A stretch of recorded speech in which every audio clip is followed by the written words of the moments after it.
Olá, meus amigos, minhas amigas, mais uma quarta-feira em honra a São José. Hoje a gente vai falar sobre encontrar Cristo, reconhecer Cristo. Vamos entrar em oração? Em nome do Pai, do Filho e do Espírito Santo. Amém. A palavra de hoje é muito famosa, né? A palavra lá dos discípulos de Emaús.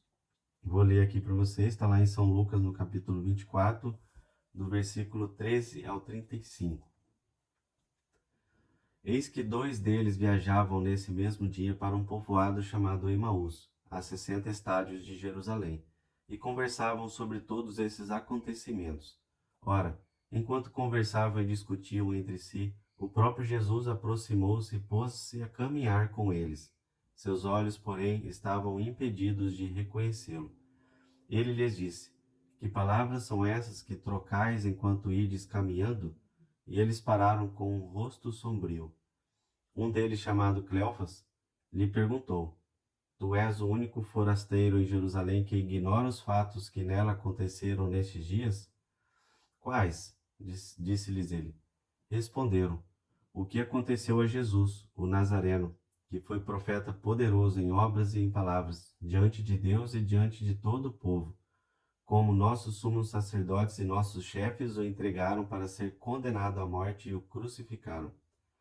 Nós esperávamos que fosse ele quem redimiria Israel, mas com tudo isso, faz 3 dias que todas essas coisas aconteceram. É verdade que algumas mulheres que são dos nossos nos assustaram, tendo ido muito cedo ao túmulo e não tendo encontrado o corpo. Voltaram dizendo que haviam tido uma visão de anjos a declararem que ele está vivo. Alguns dos nossos foram ao túmulo e encontraram as coisas tais como as mulheres haviam dito, mas não ouviram. Ele então lhes disse: Insensatos e lentos de coração para crer tudo o que os profetas anunciaram. Não era preciso que o Cristo sofresse tudo isso e entrasse em sua glória? E começando por Moisés e percorrendo todos os profetas, interpretou-lhes em todas as Escrituras o que a ele dizia respeito. Aproximando-se do povoado para onde iam, Jesus simulou que ia mais adiante. Eles, porém, insistiram, dizendo: Permanece conosco, pois cai a tarde e o dia já declina. Entrou para ficar com eles. E uma vez à mesa com eles, tomou o pão, abençoou e depois partiu-o e deu a eles. Então seus olhos se abriram e o reconheceram. Ele, porém, ficou invisível diante deles. E disseram um ao outro: Não ardia o nosso coração enquanto ele nos falava pelo caminho, quando nos explicava as Escrituras? Naquela mesma hora levantaram-se e voltaram para Jerusalém. Acharam aí reunidos os 11 e seus companheiros, e disseram: É verdade, o Senhor ressuscitou e apareceu a Simão. E eles narraram os acontecimentos do caminho e como haviam reconhecido na fração do pão. Palavra do Senhor. Graças a Deus. Pessoal, eu queria trazer 2 pontos aqui, só 2 pontos. O primeiro ponto é como Jesus muitas vezes nos parece oculto, né? Eu não vou entrar no detalhe aqui do corpo glorioso de Jesus. Então Jesus aparece de fato aos apóstolos com o corpo, né, dele, mas um corpo diferente, um corpo glorioso. E aqui tem toda uma teologia para explicar o porquê disso, qual a diferença, como é que funciona, mas eu não quero entrar nesse detalhe aqui. Eu quero entrar simplesmente no fato de que Jesus não chama atenção, Jesus não fica querendo cliques, curtidas, publicidade, marketing. Jesus ele aparece de fato de forma individual, praticamente, né, um a um. Esse é o verdadeiro Jesus, mas muitas vezes dessa forma aqui, oculta, né?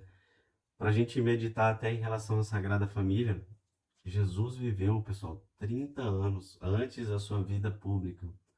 Então, a quantas pessoas Jesus apareceu durante a sua vida, desde neném, criancinha, jovem, adolescente, até se tornar adulto, e muitas pessoas sequer perceberam que estavam na presença ali do Deus vivo, né? E assim na nossa vida muitas vezes isso acontece. Então a vida oculta de Jesus, e Jesus não é essa pessoa que vai fazer milagres para aparecer grandes públicos e chamar atenção de forma alguma. E em especial aqui, e essa passagem ela traz muito forte também a questão da fração do pão. E São Lucas faz questão de terminar aqui como o haviam reconhecido na fração do pão. E isso, pessoal, é a Eucaristia. Isso acontece em toda missa. Toda missa. Então, enquanto às vezes lá na missa, o sacerdote que está ali, de fato ele é a presença de Cristo ali, o consagrado de Cristo, e quando ele consagra a hóstia, não é ele que faz, é o próprio Cristo que está ali fazendo. Então, durante as leituras, durante a homilia, o nosso coração arde, como os discípulos de Emaús. Quantas vezes a palavra entra e sai, a homilia do padre não faz diferença nenhuma, e a gente olha para o pão e não reconhece nada, não tem fé. Então, o porquê disso? Ou seja, Jesus sim nos mostra de forma oculta, mas como reconhecer o Cristo? Esse é um ponto muito importante, é o segundo ponto que eu quero trazer para vocês. Então, é fato, pessoal, Jesus não vai fazer grandes alardes, não vai aparecer de formas estrondosas, né, causando tempestades e por aí vai. Não, Jesus vai aparecer assim. E não é nós que vamos ao seu encontro, Jesus vem ao nosso encontro, como está aqui na passagem de Emaús. Então, Jesus vai aos encontros, vai ao encontro dos discípulos, assim como foi a Pedro, João, foi a Maria Madalena, foi a todos os discípulos, né? E a chave, o segundo ponto que eu quero trazer aqui é o reconhecer Cristo só acontece com quem tem intimidade com Jesus. Intimidade com Jesus. Então, só quem tem essa intimidade é de fato capaz de reconhecer os sinais de Cristo. Percebam que aqui, ó, os dois discípulos, antes de Jesus ir ao encontro deles, estavam falando o quê? Exatamente de Jesus. Estavam falando da morte, estavam falando do sepulcro vazio, estavam falando do que estava acontecendo em Jerusalém, né? Da tristeza que eles estavam sentindo. Ou seja, eram pessoas que estavam o tempo todo envolvidas na intimidade, falando de Jesus, vivendo Jesus com sua própria vida, né? Então são essas pessoas que vivem a intimidade com Deus que conseguem reconhecer os sinais de Deus. Então, quando eu vou, por exemplo, na Santa Missa e não reconheço a palavra do Senhor, meu coração não arde, aquilo não traz nenhum efeito, é um fato que eu não estou reconhecendo. É um sinal de Cristo na minha vida que está acontecendo e Jesus vem ao meu encontro, mas eu não estou como que cego, estou sem reconhecer, né? Muito menos ainda, talvez, na partilha do pão, quando acontece ali a Eucaristia, a comunhão, né? Será que eu estou olhando para a hóstia de fato como Cristo presente ali, ressuscitado, né? E aqui o próprio os dois discípulos de Emaús nos dão uma dica muito interessante de como não só ter essa intimidade, mas também ser mais assertivo, né? Aqui antes, quando Jesus simulou que ia mais adiante, né? Eles, porém, insistiram. Olha o poder da oração aqui. Insistiram, dizendo: permanece conosco, pois cai a tarde e o dia já declina. Então, quantas vezes nas nossas orações também nós somos fracos na fé, nós rezamos de forma passiva, sem atividade, sem, né? Sejamos objetivos na oração, mas sejamos também assertivos. Jesus fica comigo. E aí cabe a nossa fé de crer de fato que Jesus está comigo. E eu vou, com essa intimidade, com esse crescimento espiritual com Jesus, eu vou passar a reconhecer os sinais da presença de Jesus comigo. Pessoal, Jesus vem ao nosso encontro. Isso é fato. Não tenho dúvida disso. Agora, reconhecê-lo já é um outro passo maior. E depende da nossa intimidade, depende da nossa fé. E depende também dessa assertividade da oração que a gente faz. Reconhecer os sinais que Deus tem ou traz para a nossa vida e acontecem diariamente. Ações de Deus diariamente na nossa vida.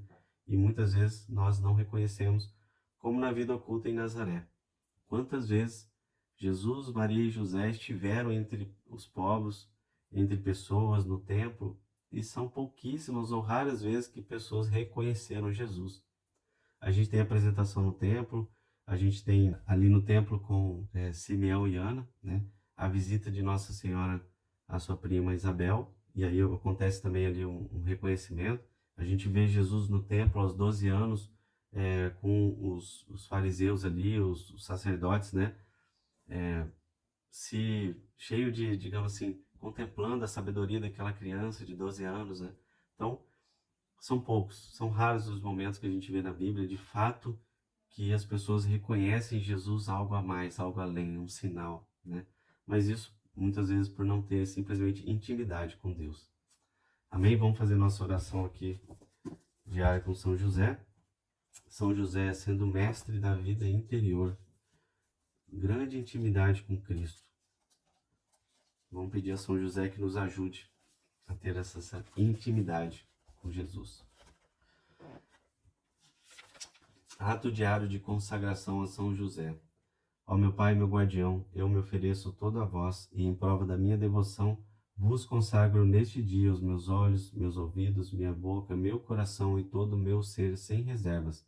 E como assim sou vosso, ó bom Pai, guardai-me e defendei-me como bem e propriedade vossa. Amém. Ladainha de São José.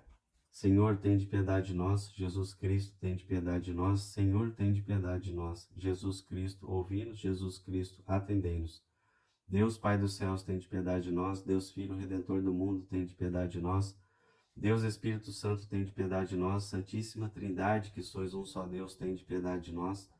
Santa Maria, rogai por nós. São José, rogai por nós. Ilustre Filho de Davi, rogai por nós. Luz dos patriarcas, rogai por nós. Esposo da Mãe de Deus, rogai por nós. Casto guarda da Virgem, rogai por nós. Sustentador do Filho de Deus, rogai por nós. Zeloso defensor de Jesus Cristo, rogai por nós. Chefe da Sagrada Família, rogai por nós. José Justíssimo, rogai por nós. José Castíssimo, rogai por nós. José Prudentíssimo, rogai por nós. José Fortíssimo, rogai por nós. José Obedientíssimo, rogai por nós. José Fidelíssimo, rogai por nós. Espelho de paciência, rogai por nós. Amante da pobreza, rogai por nós. Modelo dos trabalhadores, rogai por nós. Honra da vida de família, rogai por nós. Guarda das virgens, rogai por nós. Sustentáculo das famílias, rogai por nós. Alívio dos miseráveis, rogai por nós. Esperança dos doentes, rogai por nós. Patrono dos moribundos, rogai por nós. Terror dos demônios, rogai por nós. Protetor da Santa Igreja, rogai por nós. Cordeiro de Deus que tirai os pecados do mundo, perdoai-nos, Senhor. Cordeiro de Deus que tirai os pecados do mundo, ouvi-nos, Senhor. Cordeiro de Deus que tirai os pecados do mundo, tende piedade de nós. Ele constituiu o Senhor de sua casa e fê-lo príncipe de todos os seus bens. Oremos. Ó Deus, que por inefável providência vos dignastes escolher a São José, por esposo de vossa Mãe Santíssima, concedei-nos, vos pedimos, que mereçamos ter por intercessor no céu aquele que veneramos na terra como protetor. Vós que viveis e reinais por todos os séculos dos séculos. Amém. Vamos pedir a São José que nos traga essa bênção que vem de Deus, em nome do Pai, do Filho e do Espírito Santo. Amém. Fiquem em paz.